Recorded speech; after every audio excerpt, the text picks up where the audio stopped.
From Washington, D.C. to the heart of America, welcome to Mark Alford's America. I'm freshman Congressman from Missouri, Mark Alford, and I believe in America. I believe in you. And most importantly, I believe our greatest days are ahead. You know, each week we take you behind the scenes to share the stories, the news, the legislation, and to meet the great people who are helping shape our great nation. Today, we're talking with my friend, Democrat Congressman Jonathan Jackson. He proudly represents Illinois' 1st Congressional District. Congressman Jackson launched several telecom, distribution, construction businesses. He's also taught finance and entrepreneurship at Chicago City Colleges. He was a business professor at Chicago State University. He holds a bachelor's degree in business from North Carolina A&T University, a master's of business administration from Northwestern University's Kellogg School of Business. He is one busy man. He is sitting in our office at 1516 Longworth. Good to have you with us, sir. Hey, my friend. What's up, Brother Mark? Great to have you in your office. I love it. You know, this was Mike Pence's freshman office when he was in Congress. Pretty impressive. You're on the right trajectory. You're going to have somebody else in Missouri representing the whole nation. There you go. I don't know of a lot of Republicans who would have a conversation with a Democrat. We're probably diametrically opposed on a lot of political issues, but to have a Democrat or you having a Republican in your office, unfortunately on Capitol Hill, you don't see that a lot. So I'm very honored to have you here. Honored to have you. Why is that? Why are we not talking to each other? I think it's new. I think that's very current. That's not the D.C. that I remember from my childhood. I served on the transition committee with our former governor, Republican Illinois, of George Ryan. He abolished the death penalty when he saw there was something wrong there. We've had a long working relationship with Republican. Nixon came out with great programs for SBA and MESBIC and EPA, and it was usually something different. Now this has become hyper-partisan, where there's an echo chamber from all this media. But if we had more time to spend together, I think that would close a lot of gaps. Sometimes it's a function of time spent with people and being in the presence. Like, I think it would be enormously helpful for like what you did. You invited me to your district to see your world. You invited me into your house. I think if more people did that, this institution would move along further, faster. In the past, Congress people used to move to D.C. The children used to be in the same schools, and they actually spend more time together. So that world has since changed. People dart out if you're on the weekend, but that's not the old world. So the tip. Well, I do that so I can be back in the district. And I know you do too. Your district's very important to you. Mm-hmm. I think that's the way our founding fathers set it up, not to come here and live in D.C., but to still have your influence coming from your district, to be in touch with them. I don't know, Mark. It might have been both ends. So clearly once you came here 50, 100 years ago, you had to stay. You couldn't jump on the plane and get back take for the weekend back. You couldn't take the buggy. So I didn't follow that. So when you came, you had to stay. If you came from California, Colorado in 1789, 1850, like, you stuck around a while. But now people... Well, how about this? They expect you to be back in that district. They expect you to be back, right? And so I think that's the biggest issue we have to do. So you're from Chicago 1, which is south side of Chicago, yes. Right? Mm-hmm. What's the biggest issue facing your district right now? Well, gun violence is huge, and there's deserts, if you will, lack of resources and services that is happening in all of these zip codes that are similar to the 1st District. It's just not on the south side of Chicago. It's in Detroit, it's in Milwaukee, it's in Kansas, it's in St. Louis, it's everywhere. And these have to deal with legacies, that there were pieces that were put in place on redlining and other things that were never... Through real estate. If people are familiar with that, loans were denied. People weren't allowed to move into certain neighborhoods because you were a minority or Jewish person. So that has since changed, but the stain of that still exists, correct? Right. And so changed as in it's evolved over time, but not having physically changed, that those barriers are physically down, but the legacy remains. So I would ask you, what programs were ever put in place to ameliorate that infection, if you will, of discriminatory practices? What programs? Well, that's how housing and urban development came about, was it not?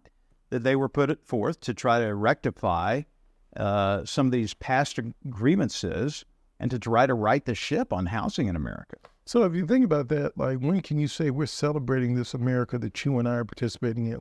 You have to take it back to 1965, to the Voting Rights Act, when everybody could vote.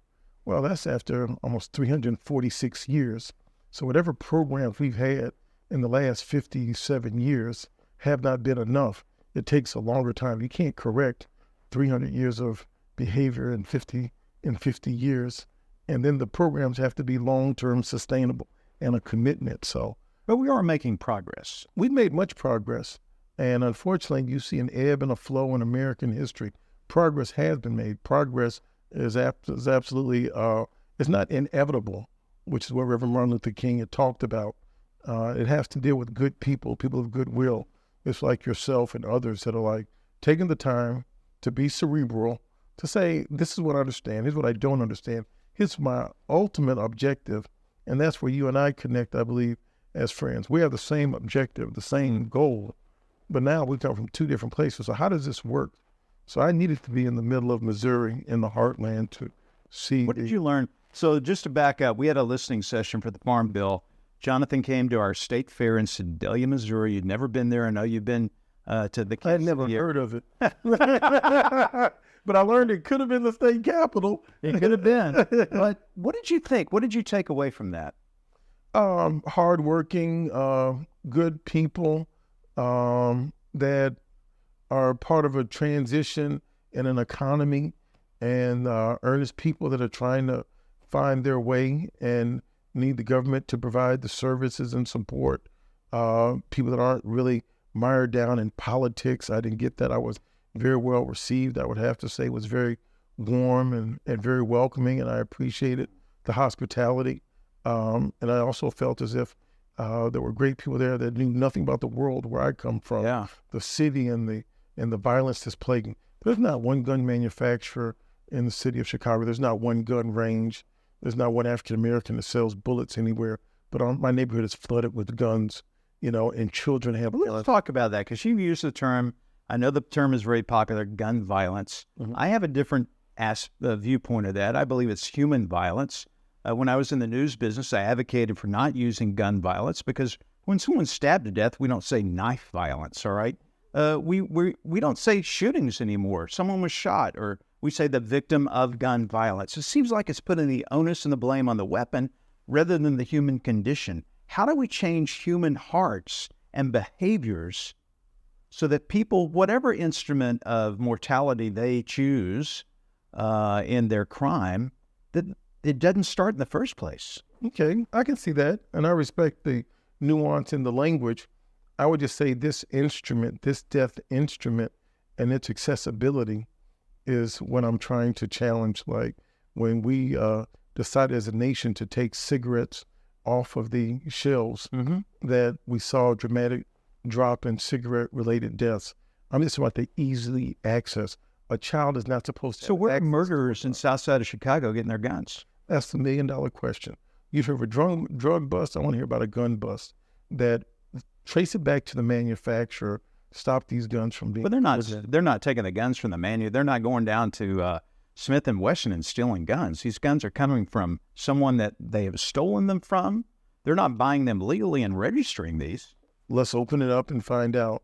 Like, I know one thing you can see every other year, there's a train car that mysteriously opens up that has guns that people break the lock in the south side of Chicago. I mean, you can go on the streets and find out. Have you seen this? It's on our news. So a train pulls up, and the door opens, and there's accessibility to guns? Somebody breaks a lock on the train car. They know which train car had the...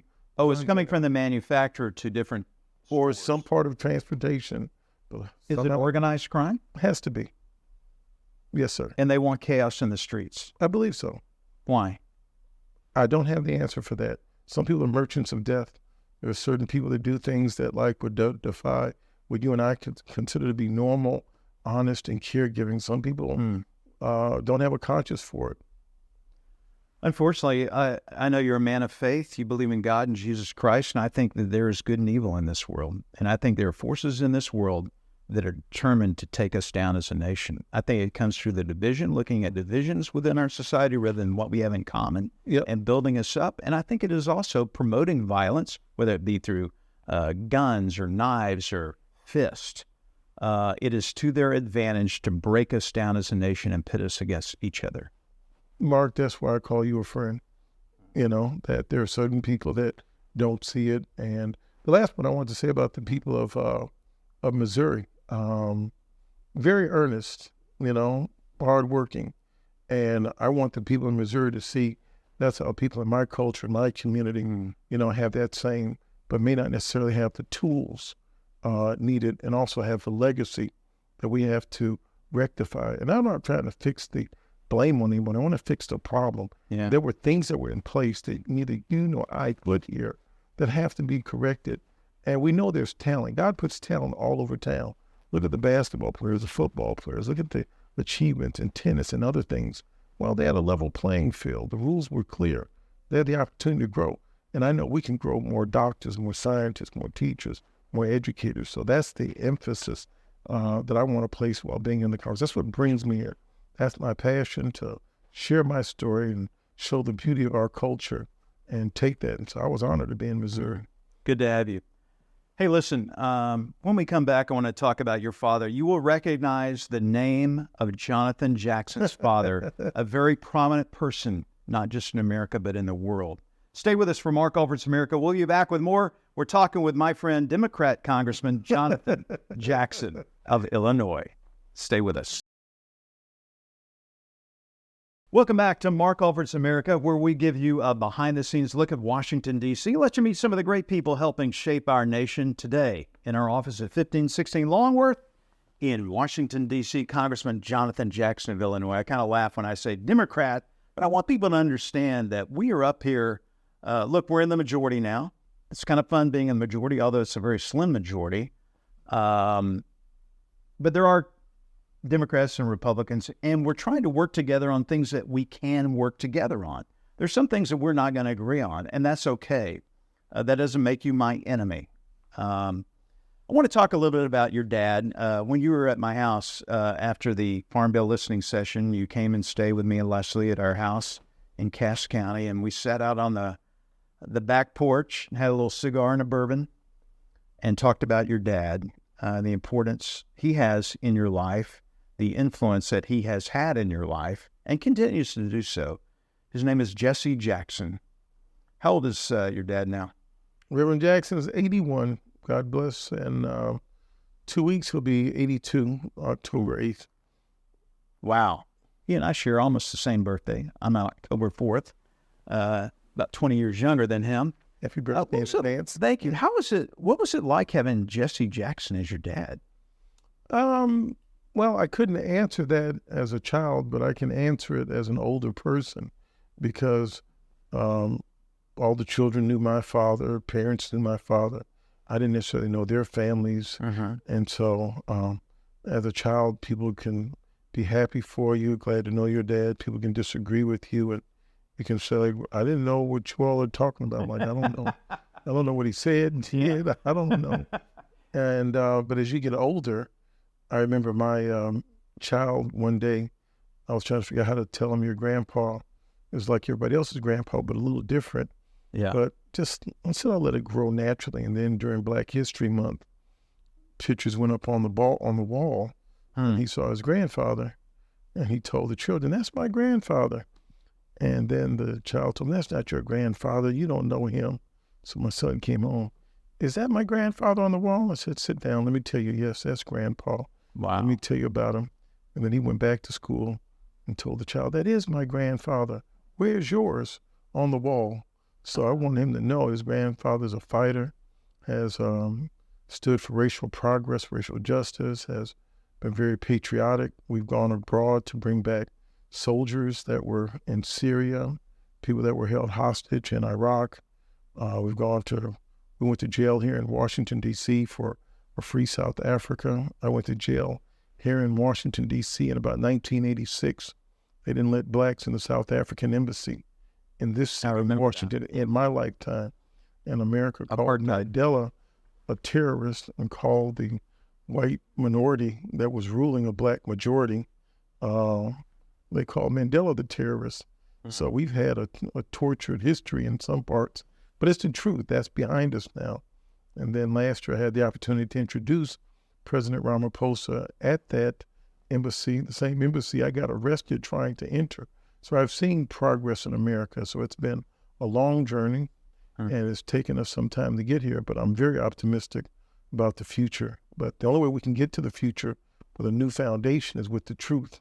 We have to be honest with our past. We have to be clear about our present and be hopeful to drive toward the future. So is part of that, well, admitting the mistakes that we made, the sins of our nation, I think with slavery, the stains that still exist. But at what point do we say, hey, kind of reflecting on what Dr. Reverend Martin Luther King said, is not to judge a person by the color of their skin, but the content of their character. It seems like we have gotten away from that in America. That if you say, well, I don't see race, then you're almost a white supremacist. I wouldn't take it that far necessarily, just between you and I as friends and the language. Sometimes what I interpret when people say I don't see race is they don't want to see race, because then there's an obligation to help the least of these and understand the history and to be sensitive and have some compassion. So you don't want to see a football team with people wearing mismatched uniforms.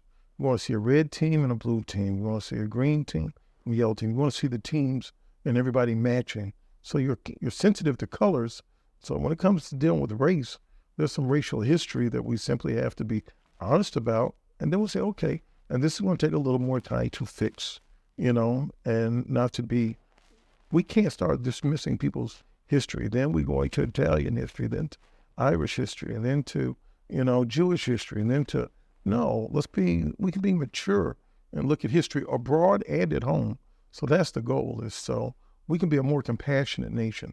I want our children not only to be competitive in school, but I want our children to be compassionate, where they have good character. So I don't look at it as that we're not harping on it and being dour and like being stuck in a racial past. It's our history, and there were two parts of that: slavery and the genocide of Indian people. I mean, so once we know that, we can deal with our domestic and foreign policies different, and actually grow and be the country and the ideals that everyone around the world loves. I mean, this is a composite nation, and now we have to be truly committed to equality so that everyone has a chance. And right now, I don't feel that that's necessarily the case, as demonstrated in the numbers. Tell me about your dad now, because when you spent the night at her house, you said you had to call him that night. One of the things you do when you're in Chicago, when you're there, is you put him to bed each night. You spend that time with him. He's obviously not as fit as he used to be. Tell me about his condition now and where it is. It's Parkinson's, and so my heart prayers go out to all the people that have to deal with these dreaded diseases, be it Alzheimer's, be it, all of them are just dreaded, the cancer, the Parkinson's. When you see your parents have been so strong and now they have these debilitating infirmities, it's just awful. My father, he's sharp as he can be. He's lost no speed in his acuity in his mind. Really? But his physical movement has become challenged. And so it takes him a little longer to get his words out at certain times of the day. But his thoughts are still there. Oh, yeah. He's tuned into the news. He must be very proud of you. Yeah, don't get me to crying, but he is, and I wanted to make him proud. My mother, my father, my grandparents.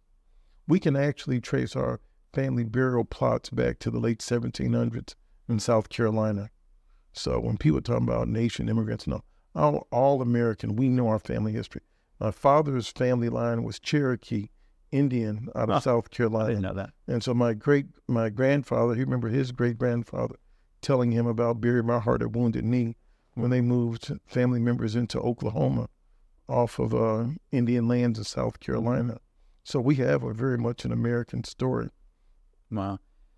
You're a freshman just like me. Yes. When it's all said and done, what do you want to have accomplished here in Congress? I think I'm feeling very good about it. It started on the Ag Committee. I would say relationship with you and Derek Van Ord is a friend, and Chairman G. Thompson, just to meet people that otherwise would not know. And let's try to push through this legislation that can impact The Farm Bill, very important. and it touches millions of people. So we have an opportunity to do something that's truly scalable. This is a committee, I think, of 58 people. Very bipartisan. Very bipartisan. And what we agreed to is going to touch millions and millions. It's staggering when you think about it. And that's one of my goals. Jonathan, thank you so much. And thank you for joining You're not going to cut me off, I'm man. cutting you off. No, Lord, give me more time another time. Okay. Thanks for joining us for Mark Alfred's America. We'll talk again. Until then, remember, I believe in you. I believe our best days are still ahead of us, Jonathan. I believe in you. I believe in America. I believe in you. All right, Brother Martin. See you, man.